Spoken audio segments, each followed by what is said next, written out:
In today's video, I'm gonna be showing you how to fix can't change clock size on your iPhone lock screen.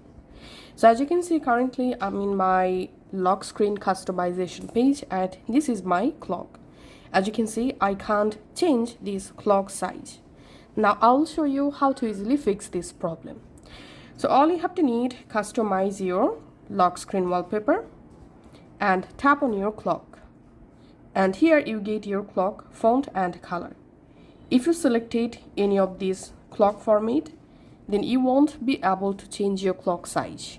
So we have to select this first clock format from this list. Once you select it, now we can see this resize option here.